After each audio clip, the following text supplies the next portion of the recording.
Like I said, we'll get in the first quarter of this, though. That's the first quarter of this, though. St. Juice's match.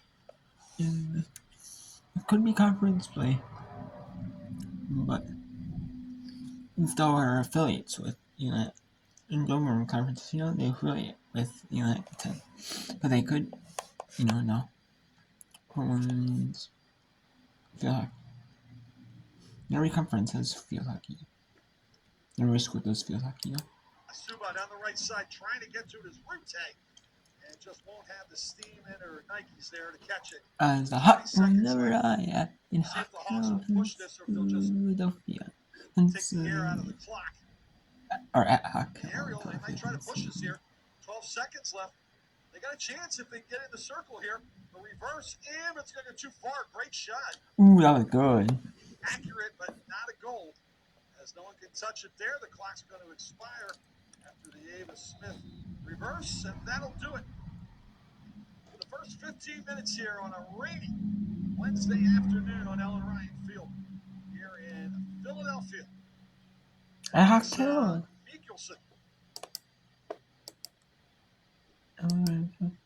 So now we'll go back to Fairfield to Quinnipiac.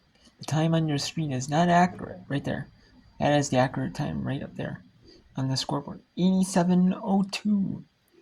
So it's less than 3 minutes to go in this Fairfield Quinnipiac women's soccer. This is our Steam, multi-purpose Steam for multiple sports to use it for. Lacrosse teams. Schools that have a men's lacrosse team have a women's lacrosse team. So not every school has a men's lacrosse team. There is a women's lacrosse team, but usually most do.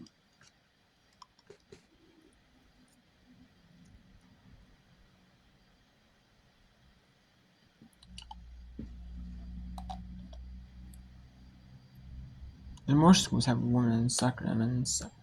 But men's soccer, the collegiate level, is not as popular as women's soccer is, because women's soccer, well, there's also more chances, maybe more development leagues for men, or men can go overseas to develop, or in the United States they have more development leagues than women do. So maybe that's why women's soccer is more popular at the collegiate level.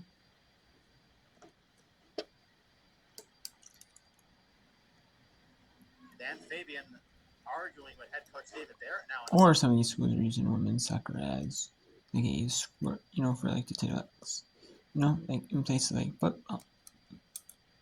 But then that's like women's volleyball, So.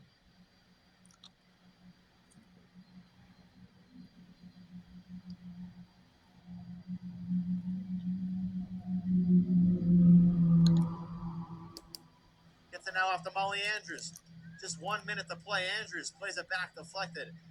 Gets it back to Bronco. Bronco trying to get around a defender. I don't know, Quinnipiac, I don't believe has men's volleyball, so maybe. Some of these schools use like women's lacrosse or like women's soccer. It's like tight over that. Equal number of men's sports, women's sports. Oh, there's a tie! Corey Anderson puts it back. The Bobcats tie it with 40 seconds to go in Hamden. Oh my goodness! Inside, what a game we have here in Hamden. With 40 seconds left to go, the Bobcats tie it. We don't have confirmation yet who was there. There was a lot of players inside there. We know Ruba was involved. I do not think she scored it. I believe it is going to be Corey Anderson. I can't 100% tell, Patrick, but I cannot believe what we just saw. The Bobcats tie it with 40 seconds to play. And that would be Anderson's first goal of her career. She's had 2 assists. She's played in every game so far. The first year from Glastonbury, Connecticut. The Bobcats saving points on this one. The game's not over, though, Patrick. 40 seconds to play. David Barrett out of his seat wants this quick advance from Fairfield. Corey Anderson officially credited with the goal here. 30 seconds to go. One last chance for either team to possibly get out a win in Hampton. Play it up. Torelli trying to play it. Just 20 seconds to go. A looping pass. One last chance as Andrews boots it now. Kupo has a chance. Kupo with 10 seconds to play, heading it to herself, but cleared out of play. Down to the ground. Foul committed. The clock will stop. Or the clock will not stop. The clock winds down. But Patrick, it looked like it was Fairfield for 89 minutes and 20 seconds in this game until it wasn't. The Bobcats, after being down 1-0, forced a draw, and you couldn't ask for a more competitive game. And the top two teams are predicted to be top two teams in the Metro Athletic Conference regular season. They draw to a 1-1 tie. It's a 1-1 draw, 1 tie, whatever you want to say. In Camden, Connecticut.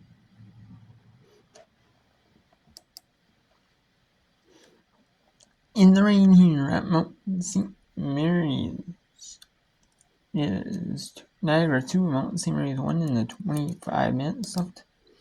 In the first half, we have Green and Villanova in this one. Then we have the second quarter of Delaware St. Joseph's.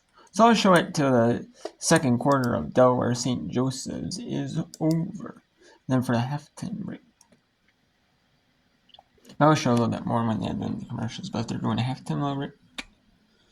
And then I might take a whip room break. Let's see. I haven't really shown much of this one. I haven't shown much of Green Villanova either, but it doesn't really come out. There's no goal.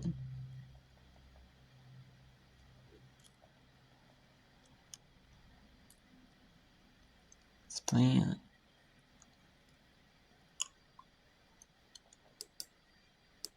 Last 10. Of course, the 10th championship in the last 12. As out goes Buffington, in comes Hind. The Hawks. They went in as the 3 seed. They beat Northeastern 3-1, and then they dropped Monmouth, who reached an upset win as the 4 seed. Beat them in overtime 4-3 as the Hawks get themselves a corner that rolls off of a Delaware foot. Second corner here for the Hawks. And they face the NEC champ, the Northeastern Conference champ, Fairfield, who's dominant NEC. Beat them 2-1. And then as St. Joe's has learned over the last several years, unfortunately the first round a lot of times they got to face the Tar Heels.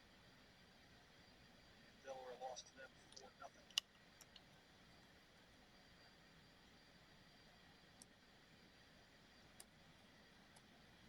St. Joe's will see Liberty this year. They're ranked 6th right now. They're 17th at the beginning of the year. They'll see them at Liberty on the 19th of October. So Tomorrow ready to insert. Apparently Sarah Regal didn't like that mask. Find what she has on. Too high castle straight away. They don't use it. Swept on the ground. Kicks in. Well, look, it was kicked up right into a. We're going to get a stroke here. That was kicked right up into a teammate. The save by Mershoff, and we're going to get a penalty stroke here for the Hawks.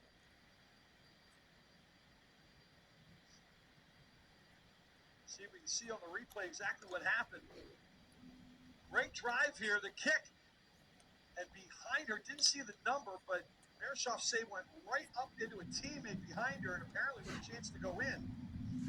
Hence the stroke. So it's 1-on-1. Mershoff's going to try to stop it, and she does. Milu Clout tried to go low left. Mershoff dives down to her right. First opportunity on a penalty stroke this year, and the Hawks cannot convert.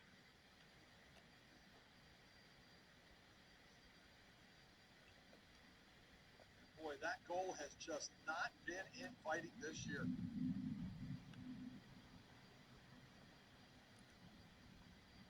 Mentioned during the Louisville game, last year the Hawks top 3 scoring in the nation, well over 4 a game. 6 of the first 7 games last year, they ended up scoring 4 or more. This year, So at Hawktail in the Philadelphia, Pennsylvania, it is Delaware Blue Hens 1, St. Joseph's Hawks 0, number 15 St. Joseph's Hawks 0. So we have the Niagara Purple Eagles in the Mount St. Mary's. It's 2-1 here.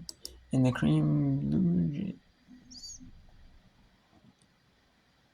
are up 1 on Villanova. And the Villanova Wildcats. Oh, the Big East. It's Big East play. And we're going to be able to see all the Big East teams here. Televised on ESPN Plus. Some for basketball you'll see on like TNT, like Fox Sports 1, Fox Sports 2. You'll see some on like TNT, True T, TBS, like TNT Sports. And you'll see some on NBC and Peacock. I'm not sure if any will be on USA Network or not. I'm not sure if that will be the case. However, there may be some on USA Network.